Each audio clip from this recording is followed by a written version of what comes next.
Hi friends, അപ്പോൾ ഈ ഒരു പാർട്ട് കൊണ്ട് നമ്മൾ ഈ ഡ്രോയിങ് കംപ്ലീറ്റ് ചെയ്യാനായിട്ട് പോവുകയാണ്. അപ്പോൾ നമുക്ക് വളരെ കുറച്ച് ഭാഗങ്ങൾ വരയ്ക്കാനുള്ളൂ. കഴിഞ്ഞൊരു പാർട്ട് ചെയ്തപ്പോൾ ഞാൻ ഓർത്തായിരുന്നു ഇത് അതായത് നമ്മൾ ഫുള്ളായിട്ട് ആ ഒരു പാർട്ട് തന്നെ ഫിനിഷ് ചെയ്ത് കാണിക്കാമെന്ന്. പക്ഷേ ഇത്രയും വീഡിയോ ഒരുപാട് ലോങ് ആയി പോകുന്നതുകൊണ്ട് ഒരു പാർട്ടോട് ചെയ്യാൻ ഓർത്തിട്ടാണ്. അങ്ങനെ നമുക്ക് 4ാമത്തെ പാർട്ട് കൊണ്ട് ഈ ഡ്രോയിങ് കംപ്ലീറ്റ് ചെയ്യുന്നത്. അപ്പോൾ നമുക്ക് ഫേസ് നമ്മൾ ഓൾറെഡി ഫുള്ളായിട്ട് തന്നെ വരച്ച് കഴിഞ്ഞിട്ടുണ്ടെങ്കിൽ നമുക്ക് ഈ പറഞ്ഞ കൈയുടെയും വരച്ച് തന്ന് അതുപോലെ ആ ഷർട്ടും ഒക്കെ ഒന്ന് ഷെയ്ഡ് ചെയ്തെടുത്താൽ മതി. അപ്പോൾ ഷർട്ടിലെ ആ ഡിസൈനൊക്കെ ഞാൻ അതുപോലെ ഒന്നും ചെയ്യുന്നില്ല, ജസ്റ്റ് ഷെയ്ഡ് ചെയ്യുന്നത് മാത്രമേ ഉള്ളൂ. അപ്പോൾ നിങ്ങൾക്ക് സമയം ഉണ്ടെങ്കിൽ നിങ്ങൾ അതുപോലെ ആ ഒരു ഷർട്ടിൽ അതേ ഡിസൈൻ അതുപോലെ തന്നെ ചെയ്യാനായിട്ട് ശ്രമിക്കുക. ഞാനിപ്പം അതുപോലെ തന്നെ ചെയ്യുന്നില്ല, ജസ്റ്റ് ഒന്ന് ഷെയ്ഡ് ചെയ്തെടുക്കുന്നത് മാത്രമേ ഉള്ളൂ. നമ്മൾ കൈ അതുപോലെ തന്നെ ഷെയ്ഡ് ചെയ്തെടുക്കുന്നുണ്ട്, പിന്നെ കയ്യിലെ വാച്ചും കാര്യങ്ങളൊക്കെ ചെയ്യുന്നുണ്ട്. അപ്പം ഈ പറഞ്ഞ ബാക്കിയൊക്കെ നിങ്ങളുടെ ഒരു കഴിവ് പോലെ നിങ്ങൾ സമയമെടുത്ത് നിങ്ങളുടെ ഐഡിയ പരമായിട്ട് ചെയ്താൽ മതി. അപ്പോൾ നമ്മൾ ഇത്ര ഭാഗങ്ങൾ ചെയ്തിട്ട് ഈ ഡ്രോയിങ് കംപ്ലീറ്റ് ആകുന്നു.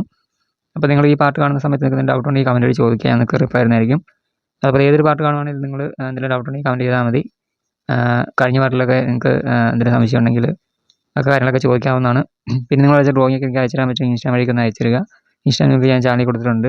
അതുപോലെ തന്നെ ഡ്രോയിങ് പഠിക്കാൻ താല്പര്യമുള്ള ആൾക്കാരെ നിങ്ങളെങ്കിൽ ഈ ചാനൽ മറക്കാവുന്ന സബ്സ്ക്രൈബ് ചെയ്തേക്കുക. ഒരുപാട് ഡ്രോയിങ് വീഡിയോസ് ഞാൻ ഇടുന്നുണ്ട് ട്യൂട്ടോറിയലായിട്ട്, അപ്പം നിങ്ങൾക്ക് അതൊക്കെ യൂസ് ആവും. ഡ്രോയിങ് പഠിക്കാൻ താല്പര്യം നിങ്ങളുടെ ഫ്രണ്ട്സ് ആരെങ്കിലും ഉണ്ടെങ്കിൽ അതിലേക്ക് വീഡിയോ ഒന്ന് ഷെയർ ചെയ്ത് സപ്പോർട്ട് ചെയ്യുക. പിന്നെ നിങ്ങൾ ഓരോരുത്തരും കമൻറ്റ് ചെയ്യുന്നുണ്ട് ഓരോരുത്തർ വരയ്ക്കാൻ വേണ്ടിയിട്ട്, അതൊക്കെ ഞാൻ കാണുന്നുണ്ട്. അപ്പോൾ നമുക്ക് ഓരോ ദിവസം സമയം പോലെ നമുക്ക് ചെയ്യാം.